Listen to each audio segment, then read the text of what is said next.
വെള്ളം മൂവി നമ്മൾ കോവിഡിന് ശേഷം മലയാളത്തിൽ ആദ്യം റിലീസ് ചെയ്തൊരു സിനിമയാണ്. കോവിഡിന് ശേഷം റിലീസ് ചെയ്താണ് വെള്ളം എന്ന് പറഞ്ഞ മൂവി. അത് ജയസൂര്യയുടെ അടിപൊളി ഒരു മൂവിയാണ്. എല്ലാവർക്കും അതൊരു ഇൻസ്പിറേഷൻ ആയിപ്പോയി. എന്ന് വെച്ചാൽ അത് യഥാർത്ഥത്തിൽ നടന്ന കാര്യമായതുകൊണ്ട് തന്നെ അത് എല്ലാവർക്കും ഒരു പ്രത്യേകിച്ച് ഒരു ഇൻസ്പിറേഷൻ വന്ന പോലെ തോന്നിയിരുന്നു. പക്ഷേ അടുത്തിടയിൽ ആയിട്ടാണ് വെള്ളം മുരളി എന്ന് പറയുന്ന റിയൽ ആയിട്ടുള്ള മനുഷ്യൻ ഇന്ന് കുറേ വീഡിയോ ആയിട്ട് ഇന്നലെ എങ്ങാണ്ട് സോഷ്യൽ മീഡിയയിൽ ഒരു വീഡിയോ ഇട്ടിരുന്നു. തനിക്ക് ബിസിനസ്സിൽ ചതിവ് പറ്റിയെന്നും അതുപോലെ തന്നെ എന്നെ ഒരുപാട് പേര് ചതിച്ചു എന്നും പറഞ്ഞുകൊണ്ട് അദ്ദേഹം ഒരു വീഡിയോ ഇട്ടിരുന്നു. അപ്പോൾ ആ വീഡിയോ എന്താണെന്ന് നമുക്ക് കുറച്ച് ഭാഗങ്ങൾ കേട്ട് വരാം. സുഹൃത്തുക്കളെ, എല്ലാവർക്കും നമസ്കാരം.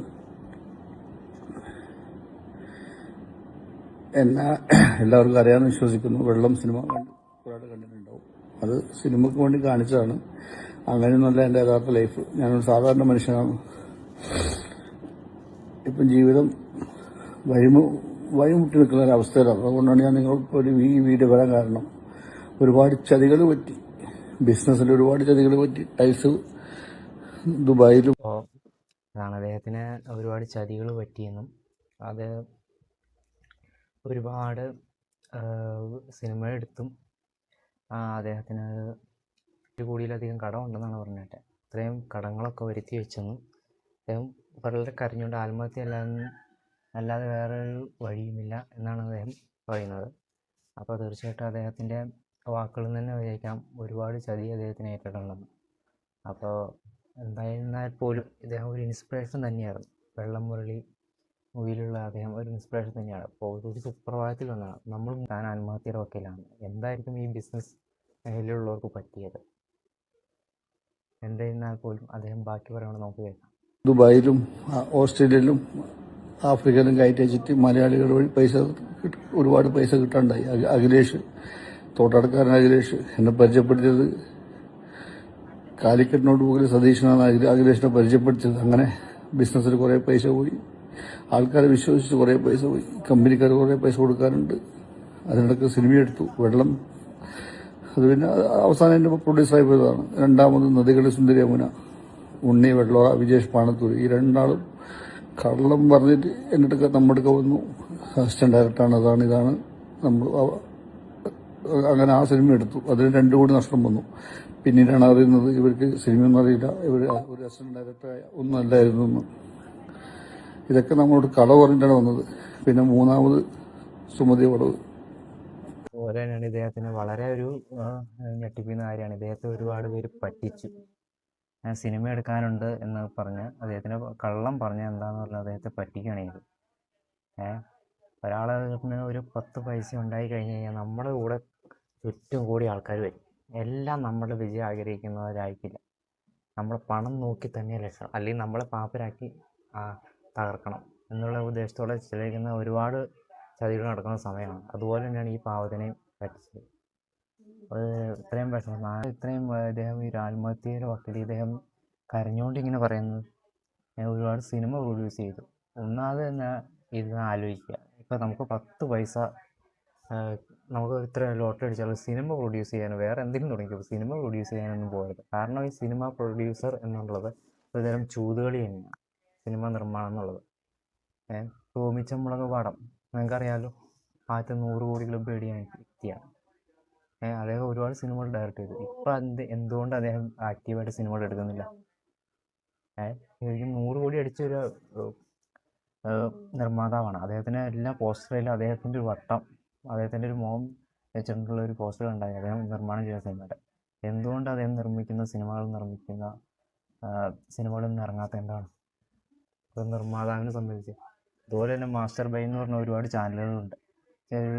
യൂട്യൂബ് ചാനലിൽ അധികം നിർമ്മാതാക്കൾ വന്ന് അവർക്ക് സംഭവിച്ചു പോയ കാര്യങ്ങളൊക്കെ പറഞ്ഞ് പൊട്ടിക്കരയാണ്.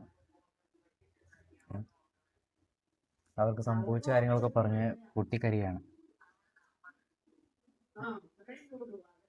അത് എന്തായിരിക്കാം ഈ ഒരു നിർമ്മാണം? അത് തന്നെയാണ് സിനിമ എന്ന് പറഞ്ഞു കഴിഞ്ഞാൽ ഏറ്റവും എഫക്റ്റ് എടുക്കുന്നത്. ശരിക്കും നടന്മാരെ എഫക്റ്റ് എടുക്കുന്നുണ്ട്,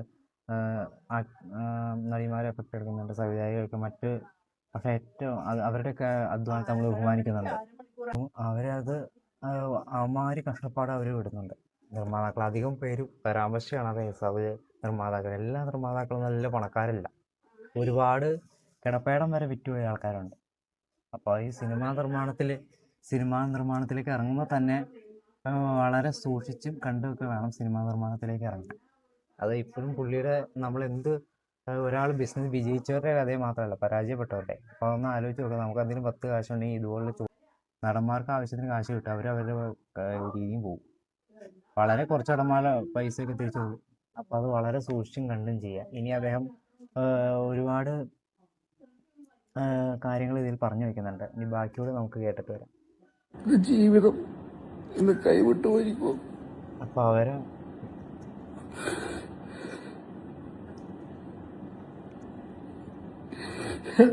എന്റെ മക്കളെ കൂടെ ഭാര്യയുടെ കൂടെ ജീവിച്ചിട്ട് മതിയായിട്ട് കൊതി തന്നിട്ടില്ല. പക്ഷെ എനിക്ക് ഈ സിനിമ കാണണം. 7 കോടി കൂടെ നഷ്ടമാകും. എനിക്ക് പിടിച്ചു നിൽക്കാൻ പറ്റുന്നില്ല. ഒരുപാട് കടങ്ങൾ ഓൾറെഡി ഉണ്ട് അതിന്റെ കൂടി ഇതും. അതുകൊണ്ട് ഞാൻ ഈ ഭൂമുഖത്ത് ഞാൻ പോകുന്നു. എനിക്ക് ജീവിച്ചിട്ട് കൊതി തന്നിട്ടില്ല. എന്റെ ഭാര്യന്റെ മക്കളെ കൂടെ എന്നെ കടക്കാരൻ ജീവിക്കാൻ സമ്മതിക്കുന്നില്ല. എല്ലാവരും കൂടി എന്നെ പറ്റുന്നില്ല. എന്റെ ഭാര്യന്റെ മക്കളെ കൂടി ജീവിച്ചിട്ടൊക്കെ മതിയായിട്ട് എന്നെല്ലാരും ചതിച്ചു, എല്ലാരും പറ്റിച്ചു, എന്നെ ഇങ്ങനെയാക്കി. അഭിലാഷ് പിള്ള, വിഷ്ണു, അഭിലാഷ് പിള്ള എന്ന് പറഞ്ഞ അവരൊന്നും ഒരിക്കലും വിശ്വസിക്കുന്നത്. അദ്ദേഹമാണ് ഈ വില്ലൻ അഭിലാഷ് പിള്ള വിഷ്ണു. ഈ അഭിലാഷ് പിള്ളയുടെ ഒരുപാട് റീൽസൊക്കെ ഞാൻ കണ്ടിട്ടുണ്ട്. അദ്ദേഹം മോട്ടിവേഷൻ പറഞ്ഞു, എൻ്റെ തേപ്പുകാരി എന്നെ കോളേജിൽ പോയി പെൺകുട്ടികൾക്ക് തേപ്പുകാരിയായിട്ട് വിളിച്ചു, എൻ്റെ സ്കൂളിൽ എൻ്റെ മോൻ്റെ സ്കൂളിൽ എന്നെ അതിഥിയായിട്ട് വിളിച്ചു. അങ്ങനെ കുറേ എണ്ണങ്ങൾ നടന്നുണ്ട്. എന്നിരുന്നാലും ഇതുപോലുള്ള ആൾക്കാരുടെ കണ്ണീര് ഉണ്ടെന്ന് ഉള്ളത് അത് വളരെ ഞെട്ടലുണ്ടാകുന്ന സംഭവം തന്നെയാണ്. എന്നിരുന്നാലും ഈ പാവത്തിനെ അങ്ങനെ അധികം ചതിക്കരുതായിരുന്നു.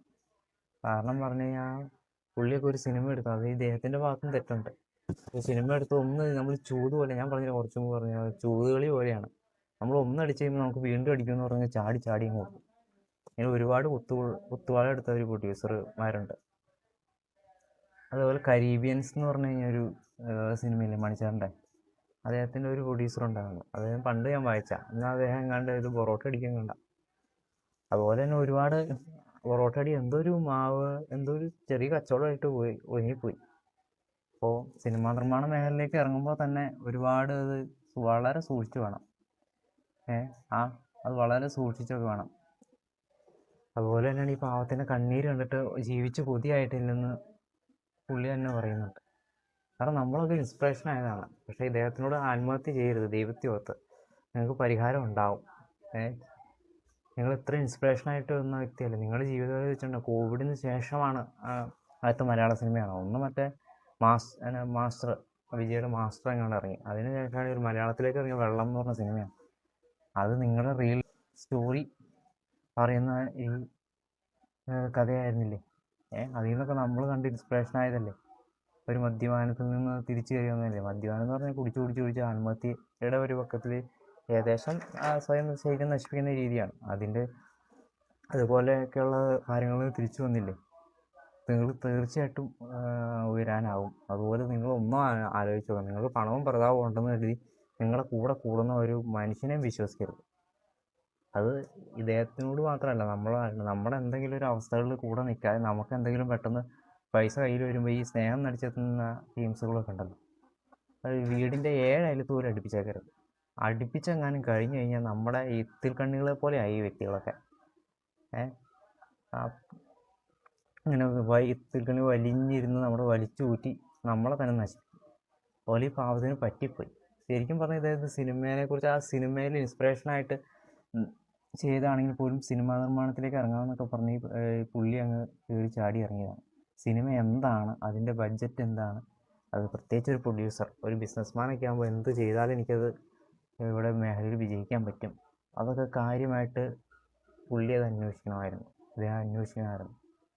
പിന്നെ എല്ലാ സിനിമയിലും ഉണ്ട്, എല്ലാ മേഖലയിലും ചതിയുണ്ട്. പക്ഷെ സിനിമയിലാണ് അധികം പേരുടെയും ചതികളൊക്കെ ഉള്ളത്. അനുഭവങ്ങൾ പറയാനാണെങ്കിൽ ഇതിലും കൂടുതലൊക്കെ ഒരു 10,000 1,00,000 വീഡിയോ ചെയ്താലും പറ്റില്ല. ഒരുപാട് കഥകളുണ്ട്. അങ്ങനെ ഒരുപാട് പ്രൊഡ്യൂസർമാർക്ക് എല്ലാ സിനിമ കൊണ്ട് എല്ലാവരും രക്ഷപ്പെടത്തില്ല. പ്രമുഖ സൂപ്പർ സ്റ്റാറുകളുടെ ഇത് കുത്തോടെ ആൾക്കാരും ഉണ്ട്. ഏറ്റവും അത് വിജയിച്ചിട്ട ഒരാളവിടെയുണ്ട്, അതാണ് ടോമിച്ച മുളക് പടം. പുള്ളി ഇപ്പോൾ നിർമ്മാണ മേഖലയിൽ ഇല്ല. പുള്ളി എവിടെയാണെന്ന് പോലും കാണാറില്ല. വേറെ സിനിമ പുള്ളി പിടിച്ചിട്ടില്ല. അപ്പോൾ അതൊക്കെ വെച്ച് നോക്കുമ്പോൾ അത് വളരെ വളരെ സൂക്ഷിക്കേണ്ട കാര്യമാണ്. എന്നിരുന്നാൽ പോലും നിങ്ങൾ അരുതാത്തൊന്നും ചെയ്യണ്ട, ആത്മഹത്യൊന്നും ചെയ്യാൻ നിൽക്കരുത്. അവസാനം പറയുന്നുണ്ട് എല്ലാവരും കുടിക്കരുത്. തീർച്ചയായിട്ടും എല്ലാവരും ഇൻസ്പിറേഷനായിട്ട് കുടി നിർത്തിയവരുണ്ട്. കുടിക്കരുതെന്ന് പറയുന്നത് നിങ്ങൾ തന്നെ കരഞ്ഞുകൊണ്ട് തന്നെ നിങ്ങളത് പറയുമ്പോൾ നിങ്ങളത് അങ്ങനെ കഠിനമായ മദ്യപാനത്തിൽ നിന്നല്ലേ കയറി വന്നത്. ഇതുപോലെ നിങ്ങൾക്ക് ഇത് അതിജീവിക്കാനാകും. ഒരിക്കലും നിങ്ങൾ എത്തുന്നിടത്തോളം നിങ്ങൾക്ക് ജീവിച്ചോ, സന്തോഷത്തോടെ ജീവിക്കാം. അതുകൊണ്ട് പേടിച്ച് ആത്മഹത്യ ചെയ്യാനും നിൽക്കണ്ട. പിന്നെ ഒരു അനുഭവം വന്നു കഴിഞ്ഞാൽ നമ്മൾ ഒരു കൈ തൊട്ട് പൊള്ളി നമ്മൾ വീണ്ടും പോയി തൊടാൻ നിൽക്കുമോ? ഇല്ല. അപ്പം നിങ്ങൾക്ക് പറ്റി തീർച്ചയായിട്ടും നിങ്ങൾക്ക് സഹായഹസ്തങ്ങൾ വരും. നിങ്ങൾ ഒന്നുകൊണ്ടും പേടിക്കൊന്നും വേണ്ട. തീർച്ചയായിട്ടും അനുഭവം അനുഭവമാണല്ലോ ഏറ്റവും ഗുരു. അനുഭവത്തിൻ്റെ വെളിച്ചം നിങ്ങൾ കുടി നിർത്തിയിട്ടുണ്ടെങ്കിൽ ഇതുപോലുള്ള കടയെടുപ്പും സിനിമ പ്രൊഡക്ഷനും നിർത്തുക. അവനവൻ്റെ വരവിനനുസരിച്ച് പണം ചിലവാക്കിയാൽ നമുക്ക് സ്വസ്ഥത സമാധാനത്തോടെ ജീവിക്കാനാവും. അതുപോലെ തന്നെ ഈ എല്ലാവരും താങ്കൾ വ്യക്തമായിട്ട് സിനിമയെക്കുറിച്ച് പഠിച്ചിട്ടില്ല എന്നുള്ളതാണ് ഒന്നാമത്തെ കാര്യം. എന്തും ചാടി വിശ്വസിച്ചും പോയേക്കരുത്. അപ്പോൾ തീർച്ചയായിട്ടും കടങ്ങളൊക്കെ വീടി തീർച്ചയായിട്ടും താങ്കൾക്ക് നീതി തന്നെ കിട്ടും. അങ്ങനെ കിട്ടാൻ പ്രാർത്ഥിക്കട്ടെ. ഒരുപാട് പേർക്ക് ഇൻസ്പിറേഷനാണ്. അതുകൊണ്ട് ആത്മഹത്യയൊന്നും ചെയ്യാൻ പോകണ്ട. തീർച്ചയായിട്ടും ദൈവം നിങ്ങളെ ഇത് കിട്ടും.